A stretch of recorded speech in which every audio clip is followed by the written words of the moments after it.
Hey guys! Tonight, we begin with the delightfully dysfunctional world of the ancient Greek gods.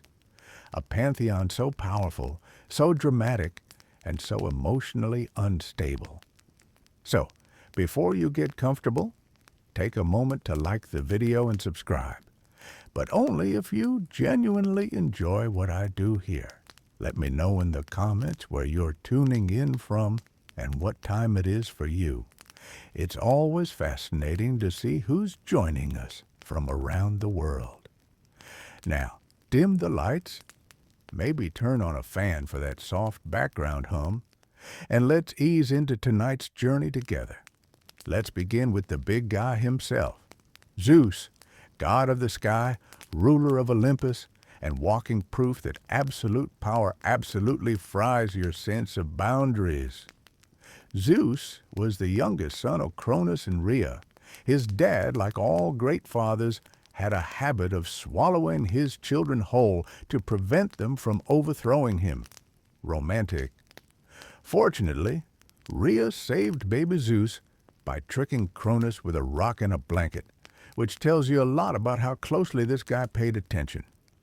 Once Zeus grew up, he led a divine rebellion against Cronus, sliced open his father's stomach, Freud would have a field day, and freed his siblings, Poseidon, Hades, Hera, Hestia, and Demeter. Boom! The original dysfunctional family was born. After the gods won the war against the Titans, Zeus became king. He ruled the heavens, controlled thunder and lightning, and was in charge of cosmic order, justice, and oaths. In theory, that is. In practice, Zeus spent most of his time transforming into various animals and seducing anything with a pulse. Swans, bulls, eagles, golden mist. The man had no chill and no consistent moral code. Imagine your country's Supreme Court justice turning into a goose to flirt with civilians. That's Zeus, but with more lightning. His love life was an open-source disaster. He married his sister Hera, which went about as well as you'd expect, and had dozens of affairs with goddesses, nymphs, mortals, and probably one or two houseplants. The result? An overwhelming number of demigod children, many of whom had serious parental abandonment issues and accidentally founded entire mythologies. But despite all that, Zeus wasn't entirely chaotic. When he wasn't cheating or chucking lightning bolts at mortals who forgot to make proper sacrifices, he did act as the cosmic referee. He enforced oaths, upheld law, and occasionally punished people for being more arrogant than he was, which, frankly, took effort. Zeus was respected, feared, and constantly causing PR nightmares for Olympus. He had power, presence, and zero understanding of personal space. Both protector and predator, judge and joke. The ultimate divine contradiction. Hera is technically the goddess of marriage, family, and childbirth, which is ironic because her own marriage is an absolute dumpster fire in a golden chariot. She's Zeus's wife, also his sister, because, mythology. Their wedding was supposed to be the divine ideal of sacred union. Instead, it turned into a centuries-long soap opera filled with infidelity, revenge, and a shocking number of people turned into animals, or trees, or stone. Hera is powerful, the undisputed queen of the gods. But her power mostly expresses itself in one very specific way. Vengeance. Not on Zeus, of course. No, that would be too simple. Hera's fury is laser-focused on the women Zeus seduces, or let's be honest, outright kidnaps, and their unfortunate children. She once turned a woman into a cow, cursed another to only speak in echoes, and in one particularly cruel moment, tried to kill baby Hercules with a pair of serpents. That was literally his baby. Hers? Number his? Still nope. It's hard to blame her entirely. Imagine being the goddess of marriage while your husband is out here inventing new forms of animal-based flirtation. But still, her divine coping mechanisms often included eternal curses and elaborate punishments. Therapy wasn't a thing in ancient Greece, so revenge was the next best option. Yet despite all that, Hera wasn't just a celestial grudge holder. She also protected women in childbirth, upheld the sanctity of marriage, theoretically, and punished oaths broken by mortals. She had temples, priests, and a devoted cult following. Cities like Argos and Samos worshipped her as a major force of divine order. In short, Hera was the goddess you prayed to when your husband was faithful, and the one who probably sent a plague when he wasn't. She's a fascinating paradox, the embodiment of female dignity and power in a system that constantly humiliated her. Her story isn't just about jealousy. It's about a woman who was supposed to symbolize unity, while holding Olympus together with pure spite and decorative fury. Poseidon was the god of the sea, earthquakes, storms, and for some reason, horses, because nothing says ocean god like a herd of galloping stallions. But hey, mythology, he was one of the three main brothers. Zeus got the sky, Hades got the underworld, and Poseidon got everything wet, which suited him just fine. He ruled over the vast oceans, commanded sea creatures both beautiful and nightmarish, and wielded a massive trident, not just a pointy fork, but a three-pronged divine rage stick capable of leveling entire cities. Poseidon was revered and feared in equal measure. Sailors prayed to him for safe passage. Fishermen made offerings, and city builders asked his permission before putting anything too close to the shoreline, lest it become beachfront property by accident. But let's be honest, Poseidon had issues. Big, crashing, tidal wave-sized emotional issues. He was the classic unpredictable uncle, sometimes generous, sometimes devastating, always a bit salty. One moment, he's creating islands. The next, he's flooding your crops because someone forgot to thank him during a sacrificial goat ceremony. He once struck the ground so hard with his trident that he caused an earthquake, just because he lost a city-naming contest to Athena. Seriously, she gave Athens an olive tree. He offered a saltwater spring. The people chose olives. He chose vengeance. That's Poseidon in a nutshell. He also had a rather complicated love life. There were nymphs, mortals, even one disturbing incident involving Medusa, which ended with her getting snake hair and a monster label, and him walking away without consequences. Classic. Despite all that, Poseidon wasn't just a stormy brute.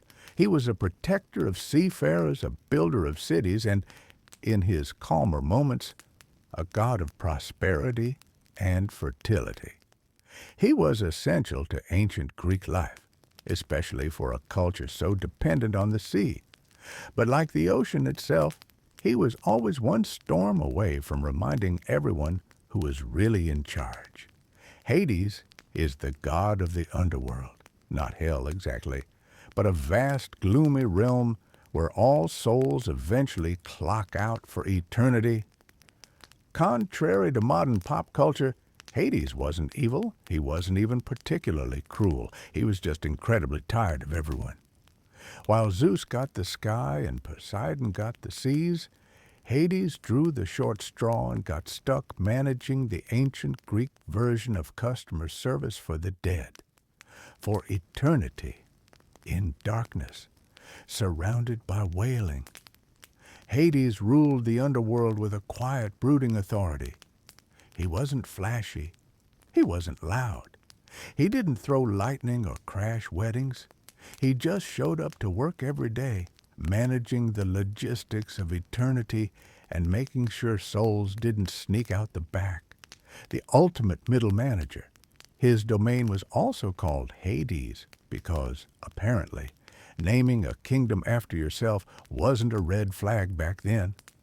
It had sections for the heroic, Elysium, the average, Asphodel, and the truly awful, Tartarus, ancient Greece's version of a very long detention. And guess who had to oversee all of it? That's right, Hades, the goth workaholic of the gods. Now, about Persephone, yes, he kidnapped her. Not great, definitely problematic. But also, and Greek mythology is nothing if not inconsistent, they actually grew into a functional, weirdly stable marriage. She spent half the year with him, bringing life to the underworld, and the other half on Earth, causing spring. It's less romance, more mythological timeshare. Hades was also the original pet dad. His dog, Cerberus, had 3 heads, a temper, and 0 obedience training. But he kept souls in line, mostly. Unlike his brothers, Hades didn't cheat, didn't rage, and didn't crave the spotlight. That's probably why the ancient Greeks rarely built temples for him. They were terrified of attracting his attention. He was the quiet, grim uncle you didn't invite to the party, but still respected from a safe, polite distance. Athena is the goddess of wisdom, war strategy, handicrafts, and staying 10 steps ahead of everyone without breaking a sweat. She's basically the divine embodiment of logic in a world full of emotional wrecks with lightning bolts. Her birth alone is enough to give Freud nightmares. Zeus, after swallowing her pregnant mother Medusa, because prophecy, of course, developed a splitting headache. Instead of aspirin, he got a hammer to the skull, and out popped Athena, fully grown, fully armored, and fully unimpressed with everyone. From day one, Athena made it clear she was not here for nonsense. Unlike her war-happy brother Ares, Athena viewed conflict like a chessboard, something to be analyzed, controlled, and won with minimal shouting and maximum efficiency. If Ares was a chaotic bar fight, Athena was a war room with spreadsheets. She's also the goddess of crafts, which might seem out of place, until you realize weaving in her hands was a battlefield. Just ask Arachne, a mortal who dared to challenge Athena to a weaving contest. Arachne won, technically, but was then turned into a spider for being a little too talented. Moral of the story? Be humble, or enjoy your new life in the corner of someone's ceiling. Athena stayed out of romance entirely. Unlike the rest of Olympus, she didn't seduce mortals, marry her brother, or transform into questionable animals. She simply had things to do, cities to protect, heroes to advise, owls to raise. She guided Odysseus home, helped Perseus behead Medusa, and probably edited the Iliad with a red pen. Athena is the goddess you'd want on your debate team, in your war council, or running your startup. She doesn't scream, she doesn't scheme, she simply outsmarts. Always. Ares was the Greek god of war, bloodshed, and punching first, thinking never. If Athena was war with a blueprint, Ares was war with a sledgehammer and poor impulse control. He represented the brutal, raw chaos of battle, the part where screaming men charged into each other. No one really knew what was happening.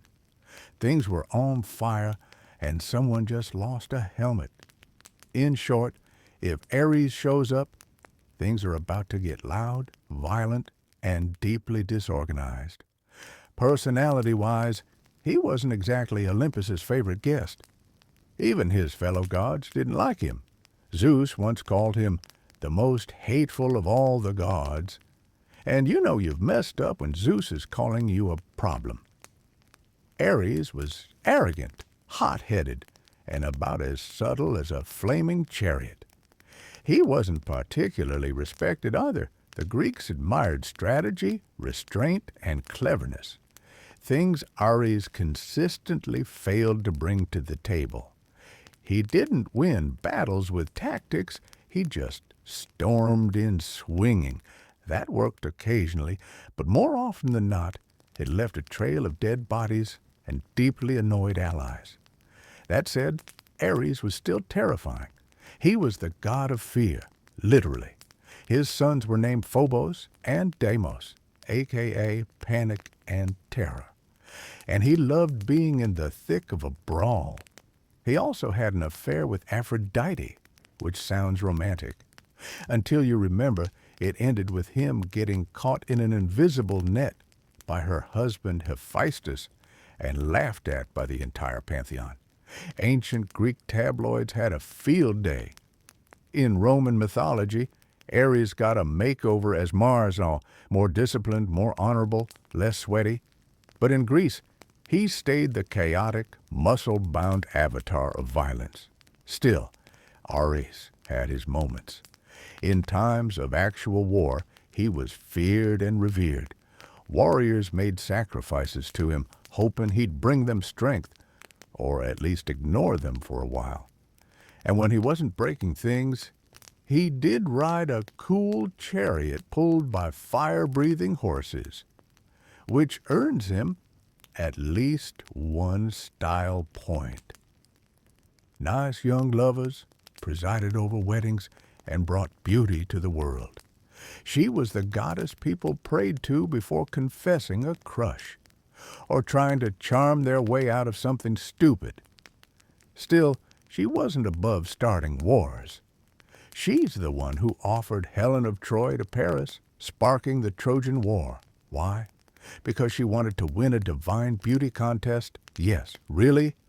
An entire civilization burned because Aphrodite wanted a golden apple that said, "To the fairest."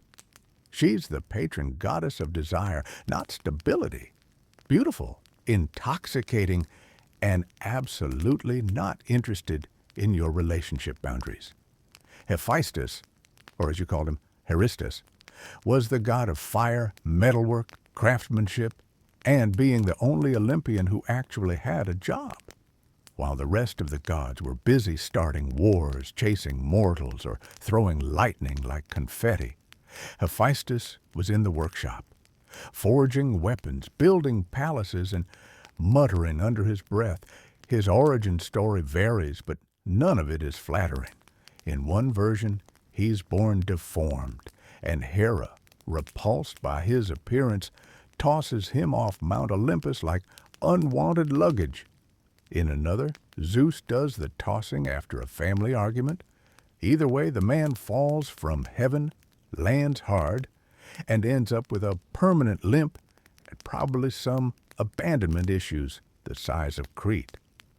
Despite the rocky start, Hephaestus gets back to Olympus, not through forgiveness, but through leverage. He crafts Hera a magical golden throne which, surprise, traps her. The gods beg him to return and free her. He agrees, but only if they let him back into the divine club. Negotiation nailed. Now back on Olympus, Hephaestus becomes the divine handyman. He forges Zeus's thunderbolts, Poseidon's trident, Achilles' armor, and pretty much every magical item anyone brags about.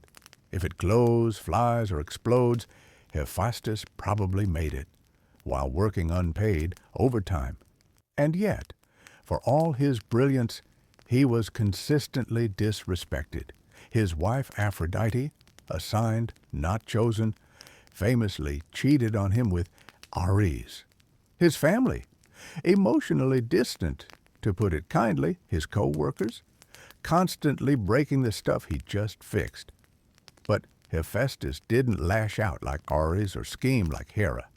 His revenge was creative, elegant, and deeply passive-aggressive. Even that net he used to catch Aphrodite and Ares mid-affair, artisan crafted and designed for maximum public humiliation, practical and poetic. He's not glamorous. He doesn't sparkle. But he's the god who built Olympus, literally. Hephaestus is the unsung hero, the working-class deity of the gods, the patron of blacksmiths, artisans, inventors, and anyone who's ever screamed at a malfunctioning machine and then fixed it with duct tape and rage.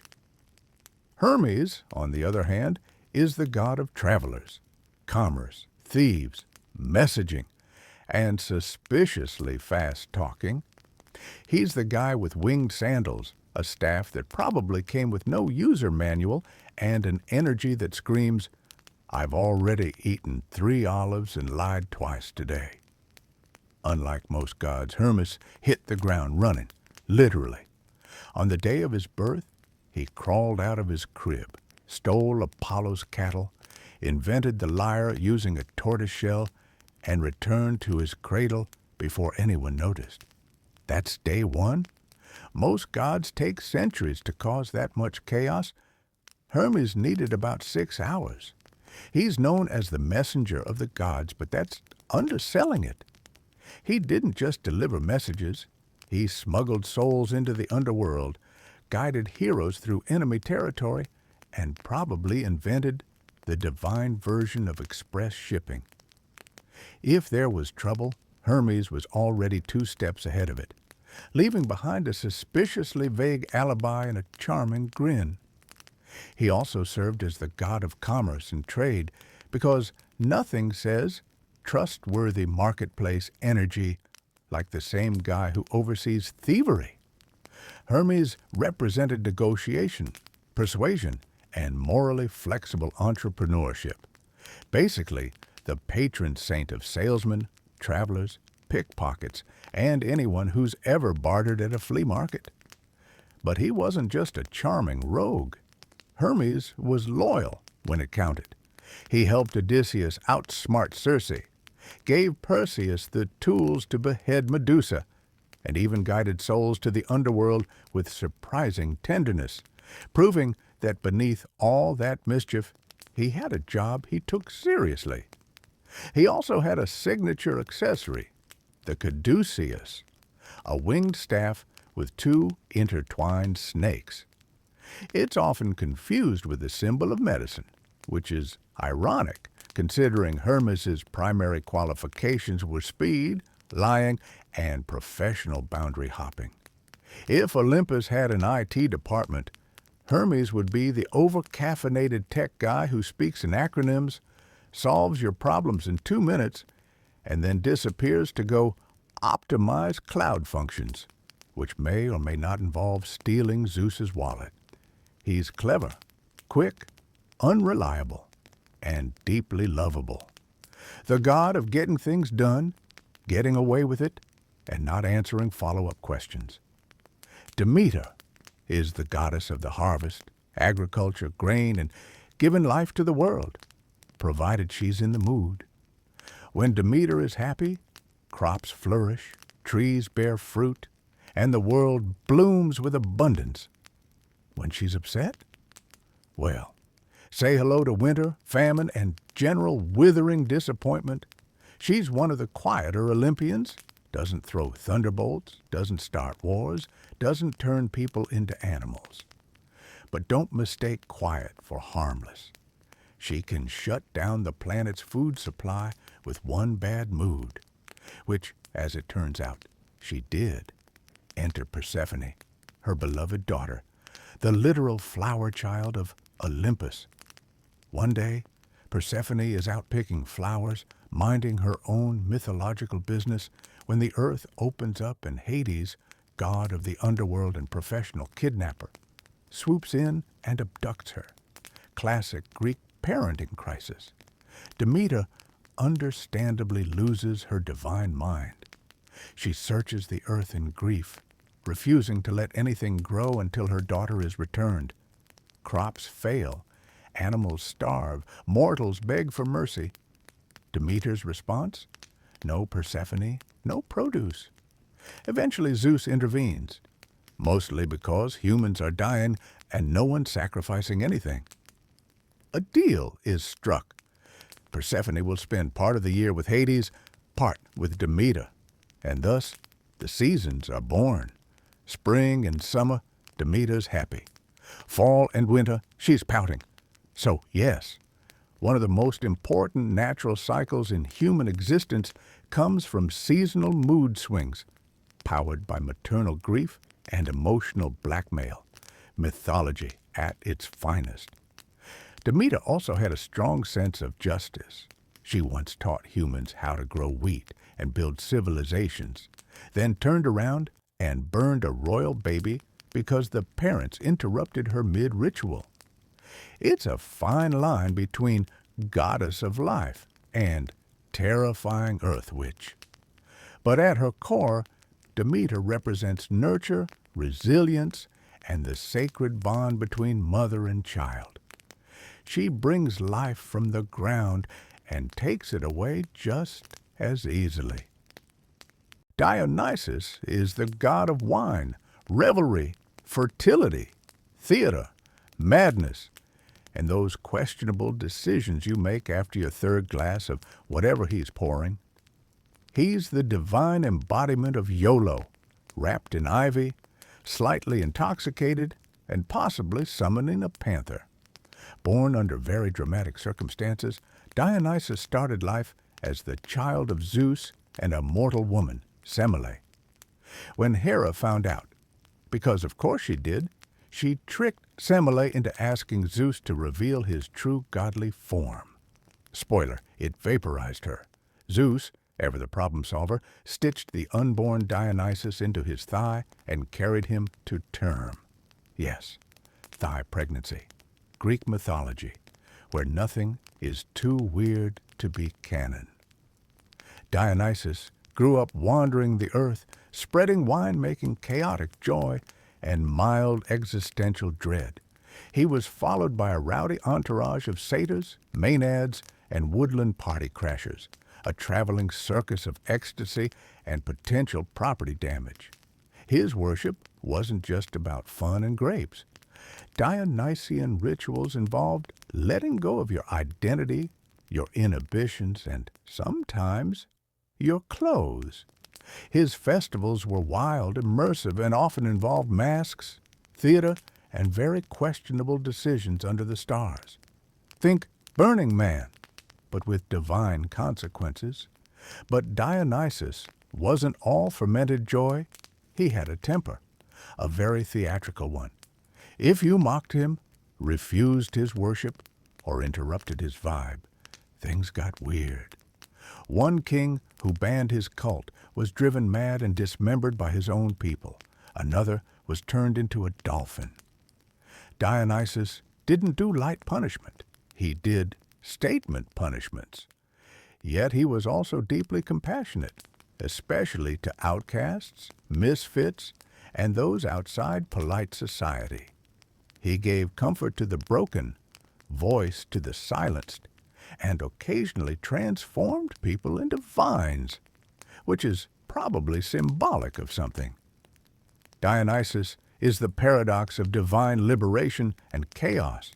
He's joy and destruction, art and madness, the God who blesses you with creativity one moment and has you dancing barefoot in a vineyard the next, questioning your life choices. Artemis is the goddess of the hunt, wilderness, wild animals, and the moon. She is also the goddess of no, I will not explain myself. And yes, that was a threat. Often depicted with a bow in one hand and zero tolerance in the other, Artemis is one of the few Olympians who didn't need thunderbolts or love potions. She had precision, discipline, and a pack of divine wolves. Twin sister to Apollo, Artemis arrived in the world in classic overachiever fashion. She helped deliver her own brother shortly after her own birth. From that moment forward, she was done with men. She swore off marriage, romance, and anything remotely resembling emotional vulnerability. Instead, she roamed forests, hunted stags, and surrounded herself with a loyal band of maiden followers who all shared her love for nature and disinterest in drama. Artemis is best known for her purity, not in a Victorian fainting couch way, but more in the touch me and I turn you into a deer way. Take Actaeon, for instance, a hunter who accidentally stumbled upon her bathing. Rather than calmly explain boundaries, she transformed him into a stag and let his own dogs tear him apart. Message received. She was fiercely protective, especially of women and children. While many Olympian gods treated mortals like chess pieces or dating apps, Artemis acted as a divine shield for the vulnerable. She punished those who disrespected sacred nature or harmed the innocent. And her vengeance? Swift, poetic, and usually fatal. As a moon goddess, she represented calm, clarity, and mystery. She brought light to the night and guided travelers through darkness, metaphorically and literally. If Apollo was the sun's blinding brilliance, Artemis was the moon's cold, focused stare. Less warmth, more watchfulness. She wasn't flashy. She didn't need to be. Artemis had presence. You didn't challenge her. You didn't flirt with her. You just hoped she wasn't aiming in your direction. In modern terms, Artemis is the original independent woman, fierce, free, and entirely uninterested in what you think of her. She didn't live in Olympus. She ran in the woods. Apollo is the god of the sun, music, prophecy, healing, poetry, archery, and honestly, at this point, just assume he applied to every job opening on Mount Olympus.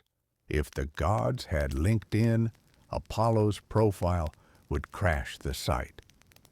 Twin brother of Artemis, Apollo is the golden-haired, golden chariot-driving, golden lyre-strumming poster child of Olympus. He's the reason we have daylight. According to Greek myth, he literally drives the sun across the sky every day. No pressure if he's running late. But beneath all that brilliance lies a lot of feelings. Apollo is dramatic. He's emotional. He's the guy who sings ballads after a breakup and then curses the person who rejected him. Literally. Ask Daphne. She turned into a tree just to get away from him. Apollo mourned her loss, and then made her his sacred symbol and wore her leaves as a crown, because that's healthy. He's also the god of prophecy, which means he knows things will end badly and still gets upset when they do. Classic overachiever energy. He established the Oracle of Delphi, where priestesses, fueled by divine madness, mumbled poetic riddles that somehow explained everyone's destiny. Very user-friendly. Apollo had a complicated relationship with love. He chased several mortals, was rejected by most, and reacted with varying degrees of poetic overkill. When his Spartan prince crush Hyacinthus died during a discus game, possibly from Apollo's own poorly thrown disc, he was so distraught he turned the boy into a flower, which is sweet if you ignore the blunt force trauma part. Still, Apollo was also a healer. His son Asclepius became the god of medicine, and Apollo himself could cure plagues or cause them, depending on how offended he felt that day. In short, Apollo was brilliance wrapped in insecurity, power dressed in poetry, and charm with a short fuse. The kind of god who'd write you a love song and then shoot you with an arrow if you didn't clap. Hestia is the goddess of the hearth, home, and domestic peace, which is ancient Greek for the only Olympian who didn't cause weekly international incidents. She was the eldest child of Cronus and Rhea, and also the first to be swallowed whole by her charmingly paranoid father. Later, she was the last to be vomited back up, which means technically she's both the oldest and youngest Olympian. Yes, Greek mythology is a funhouse mirror of logic. Unlike her more chaotic siblings, Hestia chose peace. She didn't participate in power struggles, didn't throw curses, didn't seduce mortals, and didn't even throw shade. She was offered a throne on Olympus, shrugged politely, and gave it up to Dionysus. Why? So she could tend the eternal flame and not get dragged into family drama. Queen behavior. She presided over the hearth, the center of every home, temple, and city. Wherever there was a flame burning for warmth, food, or ritual, Hestia was there in spirit. No temples in her name, no scandalous myths. Just a quiet presence that made everything else work. The original background essential. She was also the goddess of hospitality. In a world where shelter and food meant survival, she represented the sacred duty of caring for guests. Invoking her meant your fire would stay lit, your bread wouldn't burn, and hopefully your relatives would leave on time. And unlike most Olympians, she didn't go around turning people into animals, objects, or ironic morality lessons. Hestia didn't need revenge. She had a well-swept floor and inner peace. Because of her, every meal began and ended with an offering. Every city had her flame burning in its heart. And every prayer circle probably had someone whispering, "Thank you for not being a handful." If the gods were a dysfunctional office, Zeus would be the CEO with boundary issues, Athena, the overqualified strategist, Dionysus, the HR violation, and Hestia would be the calm office manager, keeping the coffee warm and the lights on while everyone else argued about whose temple caught fire. Hestia reminds us that there's power in stillness, value in simplicity, and that sometimes the most essential figure is the one who doesn't demand attention, but holds everything together. Persephone is one of the most fascinating figures in Greek mythology, a goddess with a split personality written directly into the seasons. She's the bloom of spring and the chill of death, life and decay, flower crown and iron throne. She's the daughter of Demeter, goddess of the harvest, which already puts her in the realm of life and fertility. But then things took a turn, as they often do in Greek myth, when Hades, lord of the underworld, saw her picking flowers and decided, wife material. He abducted her straight into the underworld. No discussion, no coffee first. Demeter, naturally, was devastated. She scoured the earth, and when no one told her where Persephone had gone, she shut down agriculture entirely. The result? Global famine and an angry mob of starving mortals. Eventually, Zeus intervened, not out of fatherly concern, but because no one was sacrificing anything. A compromise was reached. Persephone could return if she hadn't eaten anything in the underworld, which, of course, she had. 6 pomegranate seeds, just enough to legally bind her to a part-time gig in the land of the dead. Thus began her dual role. Half the year on Earth with Demeter, ushering in spring and summer, the other half with Hades in the underworld, giving us fall and winter. The ancient Greeks basically invented seasonal depression with a myth. But here's where things get interesting. Over time, Persephone embraced her role as Queen of the Dead. She wasn't just a sad, kidnapped flower girl. She became a ruler, calm, firm, quietly powerful. Mortals prayed to her for mercy, for safe passage, for understanding the balance between life and death. She represents transformation, not just seasonal, but emotional.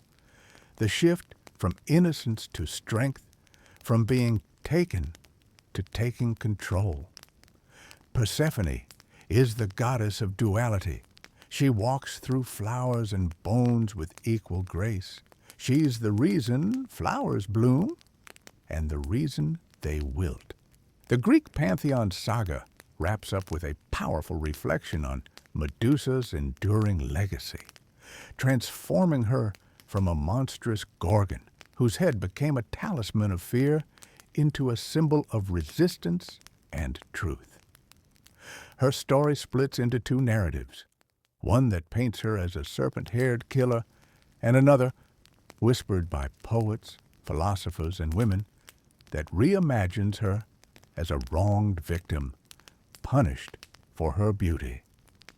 It prompts uncomfortable questions about Athena's harsh judgment, Poseidon's unpunished violation, and Perseus's celebrated heroism. In this retelling, Medusa's serpents become a crown. Her gaze becomes a defense. She no longer haunts, she warns. Her image resonates with survivors, and in modern tales she rises again, challenging tradition, staring down injustice. That subtle blink in stone? It watches every generation that dares to look deeper. And just like that, Medusa's story becomes a mirror, reflecting the chaos, contradictions, and fragile humanity of the gods themselves. From Zeus's reckless power to Psyche's redemptive love, the myths unravel into something timeless, a dance of divinity, desire, and justice that still echoes in us all.